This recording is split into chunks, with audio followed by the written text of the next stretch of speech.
Sonam Raghuvanshi case आपने सुना होगा, राजा रघुवंशी केस। आप सोचिए इस केस में 1 साल के अंदर अंदर आरोपी सोनम को बेल हो जाती है। आज बेल हुई है और इससे पहले 3 आरोपियों को भी बेल हुई है। मर्डर केस में इतनी जल्दी बेल होना, मतलब ऐसा क्या हो गया समझ नहीं आया मुझे।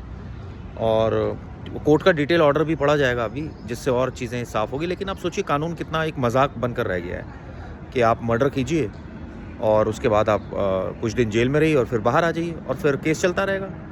और आपने जो अपना स्कोर सेट करना था वो कर दिया, यानी जिसको मारना था आपने मार दिया। और ये बात ठीक है, कुछ लोग इस वीडियो पर ज़रूर ये बोलेंगे कि अभी कोई प्रूव नहीं हुआ है। लेकिन आप सोचिए जब पुलिस ने जब इसकी इन्वेस्टिगेशन बहुत थोरो वे में करी थी, मौके पर सोनम रघुवंशी की प्रेजेंस थी। इसके अलावा हमने ये भी देखा था कि किस तरह से वो राज कुशवाहा के साथ पहुंची थी मौके पर, धक्का भी दिया गया था। और क्या सबूत चाहिए इसमें? मतलब ये बहुत ही ज़्यादा दुखद है और न्याय व्यवस्था पर सवाल है। हालांकि देखिए कोर्ट ने ही बेल दी है, तो कंटेम्प्ट ऑफ कोर्ट की बात नहीं हो रही है। यहाँ बात हो रही है कि बेल किस बेसिस पर दे दी। आरोपी का राइट होता है बेल, मैं मानता हूँ, लेकिन ये भी नहीं कि आप 1 साल मर्डर करो और 1 साल के अंदर बेल ले लो।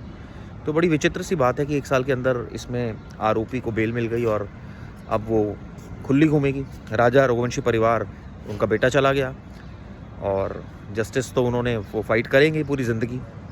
तो बड़ा विचित्र कानून है और इस कानून को लेकर और ख़ासकर इस फैसले को लेकर मुझे काफ़ी धक्का लगा है, पर्सनली धक्का लगा है, क्योंकि हमने इस केस को बहुत करीब से फॉलो किया था। और आप सोचिए इस केस में इस तरह से कोर्ट का डिसीज़न आ रहा है।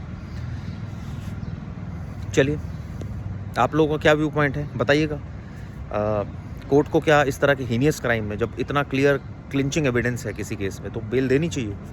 हालांकि अभी ऊपरी कोर्ट जा सकते हैं, पुलिस जाएगी, लेकिन फिर भी ये लोअर कोर्ट का फैसला मुझे ठीक नहीं लगा पर्सनली।